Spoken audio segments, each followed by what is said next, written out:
Hey guys, welcome to another video on the Inside Spurs channel, and happy Wednesday, morning.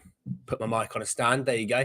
Happy Wednesday. I hope everyone's all right and okay. In this video, we are talking about all the reporting surrounding Christian Romero that sort of came out yesterday, talking about sort of the Atletico Madrid side of things, talking about the Real Madrid side of things, talking about how he might want to leave. We'll be talking about all that and why it's not shocking. And for me, right now, not a big deal. You'll see what I mean when I get to it. I'm going to be talking about Fabio Paratici and AC Milan. And I'm going to be talking about AC Milan in regards to theirs and Napoli's interest in Dejan Kulusevski, Jed Spence interview. There's so much to get into and talk about. So I hope you're all right. Hope you're okay. And I hope you're settled in and strapped in to talk about it, because I'm going to start with old Christian Romero, because the situation is right now that Christian Romero, the Mail Sport have said that he's understood to be interested in exploring a move away from Spurs in the summer as he looks to play Champions League football. Which in turn, your misery guts fan all went, oh, that means he's sort of accepting that we're not going to win the Europa League. It's like, that's not at all what he was talking about. So please don't take that as what he's saying around it. But Matteo Moretto obviously yesterday saying that Atletico are looking for a central defender and Christian Romero is their dream signing, and Simeone likes him very, very much. And he is, look, he's the perfect Atletico Madrid defender. He is. He's better than Longley. He's better than Lenormand. He's better than Jimenez. He's better than any of them, right? He is a level above all of those players. Atletico don't have issues when it comes to spending money on their main target. They're happy to spend the money on Conor Gallagher. We weren't. So you can already tell they're more serious than us when it comes to certain transfers. They were very serious on Antoine Griezmann coming back. They were serious on João Felix, Julian Alvarez. So they have money to spend. That's how it is in the La Liga. The top three basically make and take the majority of the money. The rest of the La Liga suffers. Well, and that's the case. Brilliant. We know that they can spend money. Fantastic. So you look at centre-backs who... Actually, first and foremost, the opinion on why Romero wants out. Romero is in his mid to late 20s. He's in the slap bang in the middle of his prime. He's won international trophies 3 times with Argentina. He might be looking at this as, hey, this is a fantastic summer to move on from Spurs if they're not going to be serious in the transfer market. All of this comes down to, up there, are they going to buy ready-made players, ready to go right now, spend the money on the wages to help this squad out right now? If they aren't, he's getting sold. Because do you know why? Harry Kane got sold as well. Now, if they're serious and they want to compete and they want to be better, they will buy more ready players now.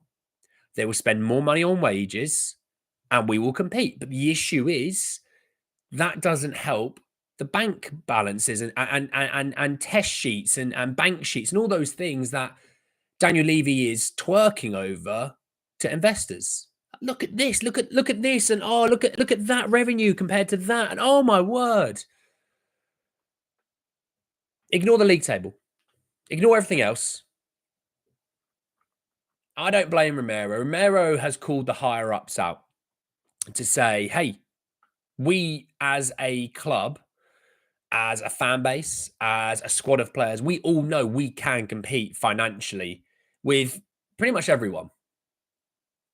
We choose not to, and that's where Romero is kind of going. That's an issue, And I don't think for a second he looks at Atletico Madrid as his dream move. I think, look, Real Madrid is his dream move. That's my guess. I'm just saying what I guess. But Atletico Madrid are going to give him more when it comes to wages.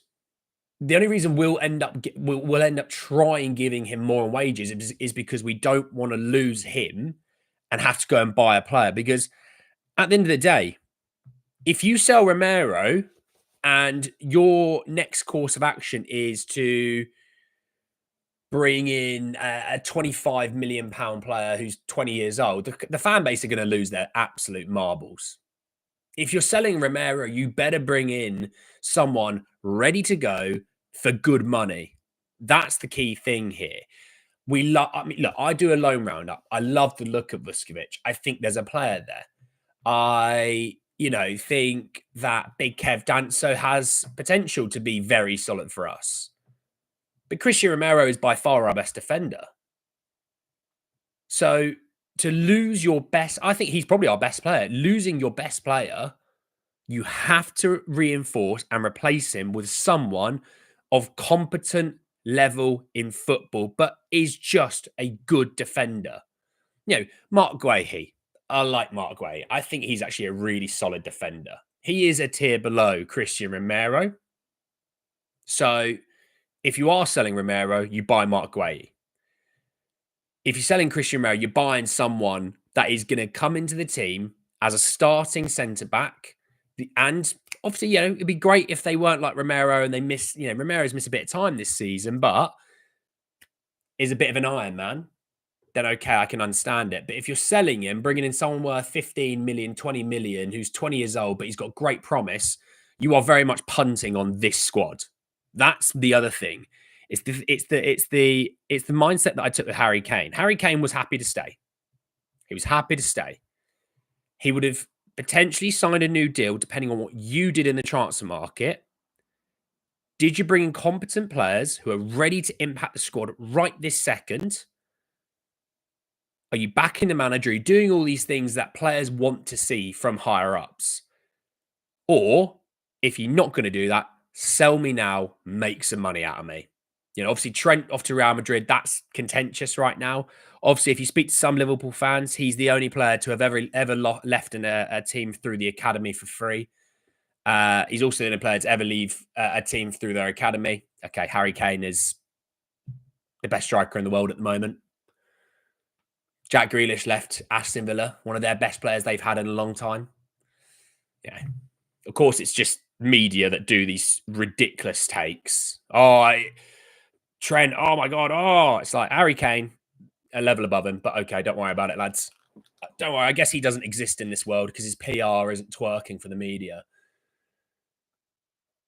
But obviously, he said, but if you do, this is all stuff that I talked about when he was leaving. If you do go out there and you are ready to compete and you are wanting to win, and you're gonna really go for it, I'll stay. I'll probably sign that deal as well.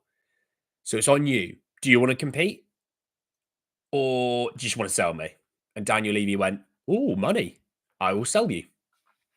If you're not going to sign that new deal right this second, I'm selling you. And that's the issue. And Romero sees that. Romero's not an idiot. Romero's smart. I don't blame him for this situation. I don't at all blame him for this situation. If Real Madrid are sniffing around me, and bear in mind, I'm not a Tottenham boy. He's not a Tottenham boy, is he? So if Real Madrid is sniffing around you, and if you know Atletico Madrid are going to sniff around you, and you're going to be in the Champions League every year, and you're going to earn 250 odd grand, 300 grand a week, and you're living in Madrid, I mean, Atletico Madrid are competing for trophies this season. And if it wasn't for a dodgy penalty, they might still be in the Champions League over Real Madrid. So I don't blame him on that side of things. For us, you are in a very, very peculiar situation in this summer. If you are to sell Romero, and if you only make 60 million on Romero, you have failed in negotiations. Failed. Harry Maguire went for 85 million. I'm going to repeat that again. Harry Maguire, yeah, him, went for 85 million. But Andy, English tax. Okay. Remove English tax. He went for 70 million. Inflation is a thing. You go to the supermarket, you go to the pub, you pay for a gym membership, you pay for your mobile phone bill. Things have gone up. That's inflation for you. I've worked in finance. I've worked in a bank. I know about inflation very well. Inflation's a thing. Maguire went however many years ago, 5, 6 years ago, whatever it was. Let's say in that time, 5 years, it's 2% a year. 85 million, right? 10% of that is 8.5. So we should be looking at minimum 92.5 million. And this is a guy that's actually won things in football. He's won a World Cup. He's won two Copper Americas. He was the he was the Serie A Defender of the Year before he joined us. Yeah, we should be looking at a minimum of that. He's got 2 years left on his contract as well. It's not like we have to sell him this summer. But my attitude is you build a team around these sort of players. He's in his mid to late 20s, in the perfect spot right now. You build around those players. So are you willing to compete and build, or are you going to try and cash in because you're scared? Because that's what players like Romero and Kane and those sort of guys are looking at the club to say, please compete. Are you going to or not? You know? So there we go. It's sad, but it seems more and more likely Romero will be forced out. I don't know if it's forced out, but he will potentially try and force his way out, depending on how the rest of the season goes. Hello, Sean. How are you? Romero was at fault again last night for Argentina. He's a liability. He needs to be sold. Well, they won 4-1. And if it wasn't for that slip up, they kept a clean sheet against Rafinha, Vinicius, Rodrigo, Matheus Cunha. I'm not going to crucify him on that one mistake. They still want... Argentina absolutely abused Brazil last night. Abused them. 4-1. I keep getting told Vinicius Jr.'s on for the Ballon d'Or. He's not even the best Brazilian winger in his own league, let alone Ballon d'Or. And sorry, but if people think Vinicius Jr. is ahead of Harry Kane in the Ballon d'Or, I'm scared. I'm scared. I'm just so scared about world football that they haven't got a clue what they're doing. It's the fact that I hear Kylian Mbappe ahead of Harry Kane in the Ballon d'Or. Why? Why? Show me evidence as to why he should be. Show me evidence as to why anyone in world football should be ahead of Harry Kane in the Ballon d'Or. Well, you know, the La Liga is better than the Bundesliga. Well, they're not guaranteed to win the La Liga. Could be Barcelona, could be Atletico Madrid. Well, look at their amazing stats. Harry Kane has the best stats, goals and assists compared to those players. Well, look at Mo Salah. Well, Harry Kane's still in the Champions League. And they're going to win the Bundesliga. And he's scoring goals on international duty compared to Vinicius Jr. People like that. So just, you know, that's a player that we sold, by the way. That's a player that we sold because we were too scared about losing him because we aren't sure if we can compete. That is the reason you compete in world football. Yeah, you get the odd season where someone does quite well, but they don't continue that. The expectation is if you're a club that has a bit of a great season. I mean, Girona in La Liga last year finished in the top 2. Girona are like 12th now in La Liga. So unless you're going to stump up the cash, you aren't going to be longevity-wise there. Morning, Philip. How are you? Happy to join briefly live for a change. A few minutes before I have to go back to teach these little creatures. Appreciate that, Philip. Absolute legend, teaching the youth. He's being forced out by our own supporters. Yeah, Spurs fans saying that Romero's no good. It does kind of scare me. It does really, really scare me. But we do that, don't we? We really truly underestimate those players. And then they leave, they do good things, they then retire, and we go, God, do you remember they were quite good? Look at Jan and Toby. I mean, we kicked Jan and Vertonghen out of this club, basically. I didn't, obviously. It's not you in particular, but as a generalistic view, we kick players out of the club. They go off and do some good stuff, and we go, oh, they were quite good for us. It's like, oh, they were quite good for us. Yeah, I wonder why. Do you think Romero has been underestimated by... Yes, he is massively underestimated. Do those supporters want to try and force out Romero, want Fazio and Dyer back? Oh, God. Do Etienne Capoue to play centre-half for him? But anyway, moving on from that, I want to talk a little bit about Jonathan David. So Ekrem Kanor through court offside saying that Arsenal understood to be increasingly keen on a potential free transfer move for Jonathan David, but there are also others in the race. Big names such as Manchester United, Liverpool, Chelsea, Tottenham, Barcelona, Juventus, Inter Milan, and PSG are all considering a move for David. And this is the thing. This is the thing that's becoming more and more likely in football nowadays. It's something that I actually mentioned about with Eric Dyer. Players players quite often run their contracts down because if they get to go on a free, they get to go, oh, great. Uh, that signing on fee, and things like that. And the clubs go, yeah, they go, because you're not paying my club that, I want that fee. So a lot of players do this. I look at Trent Alexander-Arnold, Kylian Mbappe. They're all. I mean, Kylian Mbappe. People go, he took a wage cut to go to Real Madrid. Yeah, he did. Did you check his signing on fee by any chance? You probably didn't, did you? Yeah, go have a look at his signing on fee, and you'll have a reason why he doesn't mind having a bit of a wage cut when you see that fee that came in through his bank account. So it is becoming more and more common. Jonathan David is a quite consistent performer. Scores plenty of goals. He scores 20 plus every season. He's on a free. He's sort of in his mid 20s, if I remember correctly. I could be wrong, but I'm pretty sure he's like 25, 26. I think Spurs, in my opinion, if I was playing Football Manager earlier, all right, I finished second in the Premier League. I lost in the Champions League final to Real Madrid. I did win the FA Cup, the League Cup, the Club World Cup, and the Community Shield. So I still had a good season overall. I sold Richarlison pretty damn quickly, if I'm honest. I got like 38 million out of him. I'm selling Richarlison, and I'm bringing Jonathan David in if possible. But you've got to be willing to give him the wages. You've got to be willing to do the signing on fee. He's a free on paper, but he's not a free on your bank account. You have to give them the agent fee and things like that. You have to spend money on that. This deal is probably going to be more so 20, 25 million. So for me, I would love to have Jonathan David move on from Richarlison. No offense to Richie. I love Richie. But if you're only going to play 500 minutes a season, there's a serious issue there when we already lose players to injuries too easily because our medical team are no good anyway. So it could do with someone that maybe can kick around and play and stay fit. That'd be great. That's why I said Conor Gallagher probably was going to be a really good move.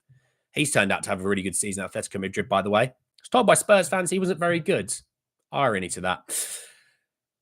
Jonathan David, though, on a free, I would be all over that because they performed on the biggest stages. Could see David go into Serie A. I could see that as well. I think he would tear up the Serie A. Obviously, Santiago Jimenez, Tammy Abraham are at AC Milan.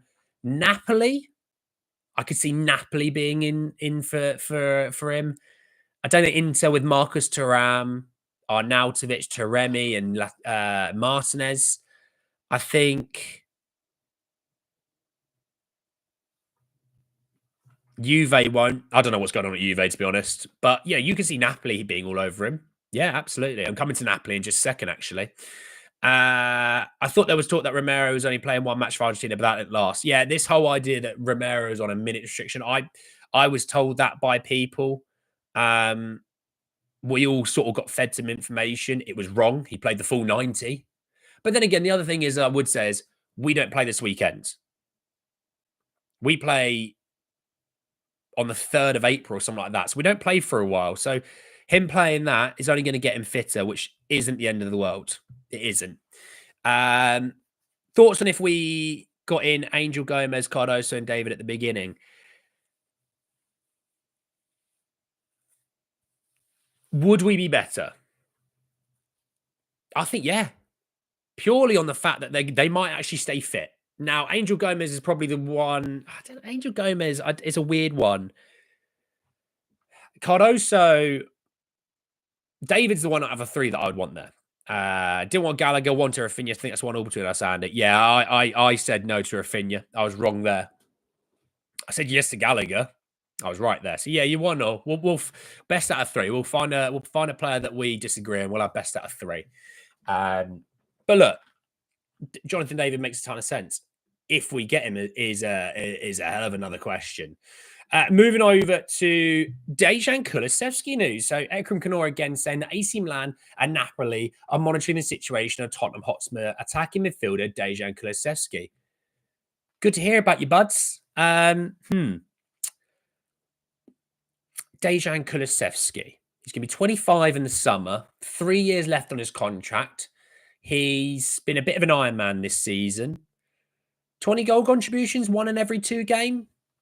Okay, cool. Yeah, that number that we're talking about is going to be, when we talk about 10, 20, 30 million. That's still double digits, right? We'll have a triple digit on that. Thank you very much. He's going to be worth 100 million more potentially.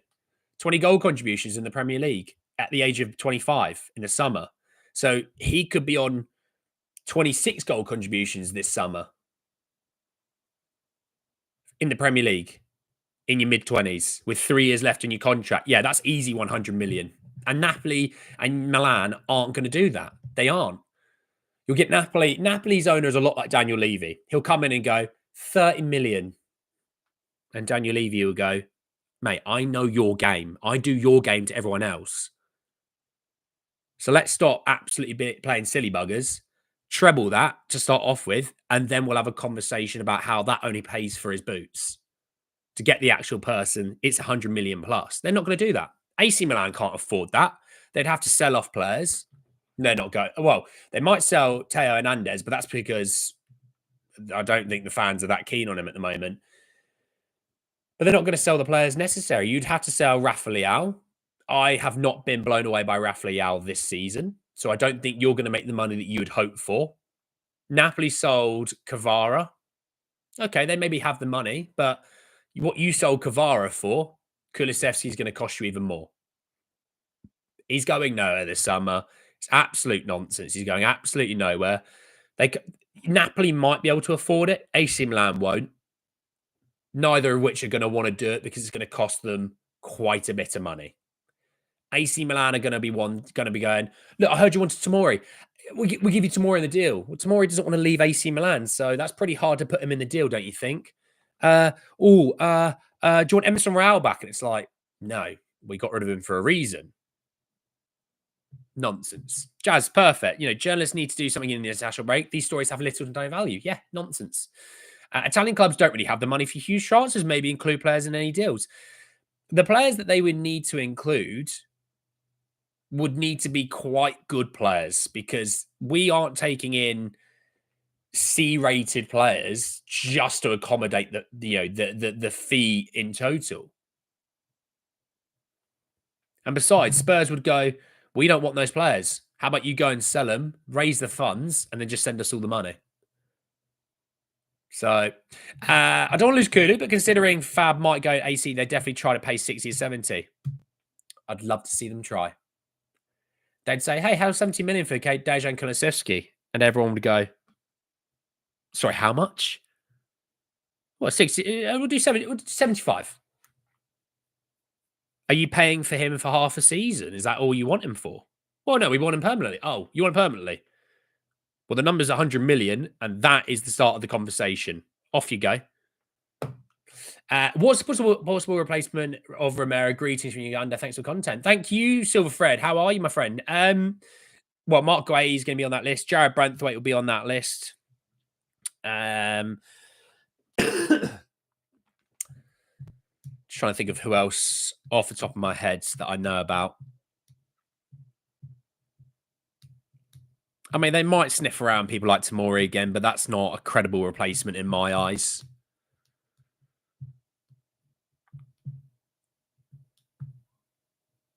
No one from PSG. Yeah, I think those are the main two. You take 50 plus Hernandez. I wouldn't. I've watched a lot of AC Milan this season, and Hernandez has been an absolute problem for them. He's a bit of a diver. He work rate wise, I don't think is good enough. Not for me personally. Now, if they went, hey, how about that Reindeers in midfield? I'd go, oh, now we have a conversation. But he just signed a new long-term deal. Man City also fancy a bit of him. He's not going to happen. Won't we link to Tar? Yeah, he's going to Bayern or Barca. He won't be coming to us. I like Jonathan Tar. I watch a lot of Bayer Leverkusen, and I don't know why. But yeah, let's talk about Jed Spence's interview. This is the last thing I want to talk about Jed Spence's interview. So if you're not aware, Jed Spence was on, I believe it's the Rio Ferdinand podcast. And they asked him about loads of things. They asked him about, wingers that he, thinks he struggles with defensively. They asked him about Conte. They asked him about this season. They asked him about the trophy winning side of things. They asked him some good stuff. It is quite nice, I think, when you get players on ex-players podcasts, things like that. I think sometimes those ex-players ask some relevant things. I think journalists don't. Journalists go, "What did you have for breakfast this morning?" And the players are like, why am I doing this? Why am I here? Whereas with ex-players, I think ex-players kind of understand some things that you go through. They understand contract negotiations. They understand transfer moves. They understand the media pressures. So I feel like they ask you questions the way that you would want to be asked them, but also relevant questions. And loads of good stuff came out of this. They asked him about Conte, which is fascinating. He said, I feel like with Conte, he was talking about training, it was very repetitive. We'd literally do the same situation every day. It wasn't a nice feeling, especially as I was coming into a club on a high. I was confident, I was buzzing, had just won promotion. Then it was like running into a brick wall. It shattered my confidence a bit. Obviously, I'm young. It's not nice to hear. Can I just say one thing really quickly? Because we get a lot of Spurs fans who really, really like Conte. And I've been really fair. Conte's a good manager for Italy and the Italian league, right? Oh, he's good with a club that has an unlimited check to write on, a blank check, like Chelsea. When the situation isn't perfect, he's not the best manager in the world, is he? And I was told, I hear from people that hate Ange, right? Doesn't do any tactics, doesn't train them. Interesting. One of your favorite ever managers did the same few things every single day, week in, week out. That's not helping the players. You'll get someone going, yeah, but actually Conte finished fourth. And yeah, and it's like, oh my God, shut up. But yeah, fascinating on that side of things. Moving on though, because he did talk about other things. He talked about this season and the Europa League. He says, we want to win the Europa League. Just simple as that. We need to win trophies as a club. We're a big club, so we need to win something. I think the Europa League is where it starts. If you win that, we get into the Champions League. So that is what we want to win. And obviously, climb up the table. We are obviously not happy with where we're at. We want to climb up the table and get in a good position. I really like that because I think a lot of people have kind of gone, sack off the season, just do the Europa League. I think having good league form will help you be better in the Europa League. I mean, even if let's say you lost to Chelsea, the first game back after the international break is Chelsea, right? Let's say we lose to them, but it's a competitive 2-1, right? I'm going to be quite negative about that game. Follow my thinking. You then have Southampton at home the Sunday before the Europa League game. Let's say you win that game 3-1, right? We beat them 5-0 away from home, so 3-1's a fair result shout. You win that game 3-1, you play some good football. Maybe they get a goal in the 85th minute to make it 3-1. Not a biggie. You move on. Well, those players are going to come into the game against Frankfurt not thinking about Chelsea. They're going to be thinking about Southampton and going, hey, we were great last weekend. We need to just keep this. We need to go we need to put 2 games back to back. We've got Frankfurt at home. So we're not traveling to Germany for that game. Hence why I think the Southampton game, winning it and winning well, taking that result and performance into Frankfurt first leg and going and winning that first leg, maybe 3-1. And before you look at it, you go, we've got a 2-goal buffer to go to Germany with. I think we'll score in Germany. We've got a 3-goal buffer. And that's my thinking with that. So I don't want to sack off the season. Obviously, look, winning the Europa League now is obviously more important, but don't sack off the season just for that trophy. Because what happens if you do that? Spurs go out in the semi-final and you've not bothered about the league table.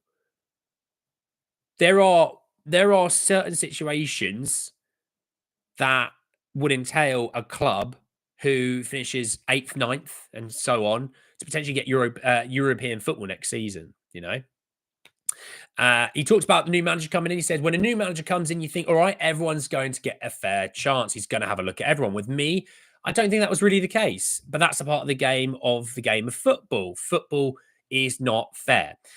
When talking about Ange, he said, just basically, I need to go out and play. That's when I ended up going to Leeds. Sometimes you might not get a chance that you feel like you deserve. I've always known I was good enough. People say it's good to see he's got a second chance and he's doing well. Well, I never really got the first chance. This is my first chance and I'm taking it. I'm just happy I worked hard, stayed consistent, and I was ready. And again, this is a guy who has been labeled as someone who has attitude issues, who, it is a bit of a problem in the locker room. And, it's very fascinating, that situation, you know? And I get where he's coming from. And at Leeds, Daniel Farke wasn't Farke, not the F word, okay, Farke, before YouTube try and tell me that I've done something naughty. They had sort of concerns about his attitude issues. I don't think Ren were truly blown away potentially with him. And I'm not saying he got humbled. I'm not saying that whatsoever. But sometimes certain situations don't line up and make sense for a certain player. There's players that have played for Spurs who have been good players coming in. It's not worked. They've left and had success. And in turn, there's players who have been elsewhere, struggled, come Spurs, had tons of success. So it works both ways. And sometimes it's about the situation you find yourself in. And that's my attitude when it comes to Spencer. I didn't like put Conte, but we can dispute the had a decent record without the same backing that Ange has received. Yeah, I'm not going to go into it, mate. I'm not going to go into it. Anyway, sorry, Tom. He talked about Conte. This is interesting. He talked about Conte. I forgot to put this in. He said, "I knew it was rubbish at the time. It wasn't a nice feeling. I was even going into the club, and saying, what am I doing? I feel like whatever I did, that man wasn't happy about anything. It's because Conte's a miserable git. That's why, mate. It wasn't just about you. It's about everything. Even if you did the right things, you were like, did I do the right thing? Because he's not really a complimenting guy. It gets to the point where you don't really need validation from a coach. You just go, oh, I probably had one conversation with him. Look, Conte didn't like Spence. He wasn't a Spence guy. The Conte didn't want to sign Spence. Okay, that was a club signing. Okay, I get that. But if that's I mean, look, we fans have latched on to Eric Dyer saying Ange doesn't do tactics. Well, then let me latch on to what he says as gospel. Then it shows Conte really was actually quite a bad manager for us, because if he's treating players like this, like that, that's appalling. But Andy, he's won things. Jose Mourinho's won a hell of a lot more than Antonio Conte, and he puts arms around shoulders. See what he talked about with Dele Alli with. He said, I want you to focus. You're such a good player. It's X, Y, and Z. Look at how he talks about Harry Kane. He said he wanted he wanted his daughter to marry Heung-Min Son. So I don't want to hear people going, well, Conte, it's because he's a winner. Mourinho's trophy case next to Conte's trophy case are night and day. That's appalling if that's true. That's appalling. He says, with Ange, it's a bit different. We do change it. He switches it up every day. I think I've been a victim of being too humble, thinking things are just going to happen by not doing nothing and not saying nothing. But sometimes you have to express yourself. Ange does trading. Newsflash. In my first year at Tottenham, I feel I gave too much respect to the players and the surroundings because it's Tottenham. I came from Forest. I'm going to the Premier League, a top 6 club. And I thought, phew, this is a big. I feel they gave him too much respect in regards, and I didn't really be myself. When I went there, I saw players who were big names like Harry Kane and Sonny, and I didn't want to step on anyone's toes, but that was probably my biggest mistake in doing that, not expressing myself how I should have. I say this season, I've got no time to waste now. I've got to get to it, and it's time. And that's quite fascinating as well, actually. That's quite fascinating. I think he's finally kind of gone, hey, we got no left backs fit at the moment. I am going to be playing a decent amount of football because we've got no left backs, which is still bonkers to me. And I think he's gone, let me try a few things. Let me do a couple of things. Let me see if I can beat this player with a dribble. And he's had some success. And this is kind of what Gareth Bale went through.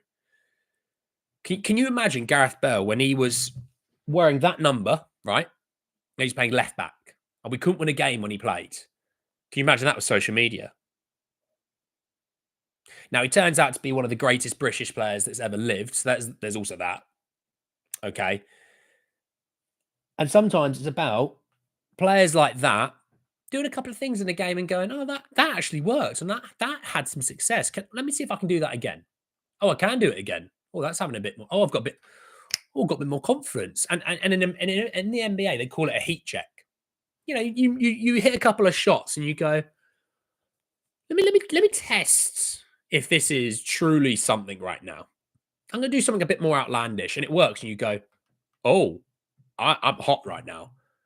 And I think Spencer's kind of done the whole thing by going, some things are working here, and I'm going to continue doing them, see if it can. Oh, it does continue working. I can continue to beat players. My link up play is pretty solid. Hey, defensively, I'm dominating every battle I have. That's fascinating. That's fascinating. Conte wanted now players who had no interest in any potential. Imagine being written off by your manager on the day you arrive. I mean, yeah, that's mental, isn't it? Okay, maybe he's not a signing for you, but at least give him a damn chance to show what he can do. And Ange said something really fascinating about Spence. Ange said, I challenged him. I challenged him. Do you want to have success, Spurs? Do you want to be here? I'm going to challenge you. And Spence reacted. And look when Ange gets support from the players in the public, like Jed. Jed's giving him support here. But also, think about Bournemouth away when you had some fans verbally abusing Ange. Who's the one player that was with him? Jed Spence. Think about Fulham the other week. There was two players that were truly backing Ange. Matisse Tell and Jed Spence. Oh, balloons. Oh, fun. Good thing we had Harry, who played to Bale's strength and released his true potential. Well, that's that. Right manager, right time. You know, again, sometimes tough love for some players works. Sometimes put your arm around them.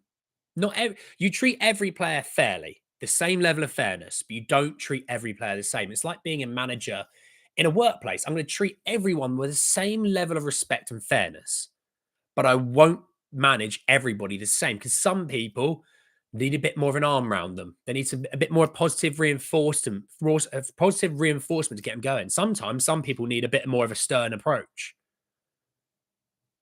Spence looks like that kind of guy who I think probably could have done with a bit more of an arm around him at first. And Conte obviously went, I'm Antonio Conte, bow to my feet kind of attitude. Spence went, oh, did I do good there? And Conte went, and Spence went, okay, this guy doesn't like me. You know, and things have finally kicked for Spence, and that's great for us. Absolutely. Morning, Yannick. How are you? Do you think Ange made Spence with better mentality? I think there's a way about it with maybe, yeah, he could have had a part in it. I think Spence probably, as he's getting a bit more, as he's growing up and getting older, he's getting more and more mature. And I think he's also maybe taking a step back and evaluating situations, not being so reactive. It's what I think some Spurs fans need to do is not be so reactive to we lose a game, end of the world, sack everyone, I hate everyone. Sometimes just taking a step back and going, could have done this, could have done that. And I think that's what you do as you get older. You don't react straight away to a situation. It's like being an interview. You don't answer their question right off the bat. Take a few seconds, take a deep breath, think about your answer. And I think maybe that's what's going on. He's just growing up. And as he's growing up, he's realizing, actually, I'm quite a good player when I put my mind to it. So I'm going to put my mind to it. I mean, he was asked about wingers and he said, I fancy him. He said he basically said, I fancy my chances in a one-on-one duel with any winger in the world. And the guy went, what about Martinelli? And Jed Spence just laughed. I watched Jed Spence for Nottingham Forest against Gabriel Martinelli, locked him up and put him in a prison. So that guy clearly didn't do his homework, did he? We don't manager who didn't give some players squad numbers. There's also that. He was asked about leaders in the squad. And this is something that I find really fascinating because someone's clipped it where he's taken 10 to 15 seconds to think of his answer. And they've taken it as, we've got no leaders. You're allowed to think of an answer. You don't have to answer something straight away. Thinking that you do shows immaturity. Okay. And he was asked, he was like, he said, Manners is there for me. Make sure I'm ready before games. Even after games, he'll text me if he's not in the squad because of injury and be like, Jed, you know what to do today? Or I want to see from you. Madders supports me a lot. He's a top player. And I feel like when he's in the team, he's someone that we can look to and can make a difference. He's a pivotal part of the team. People say it's good to see him getting a second chance to do well.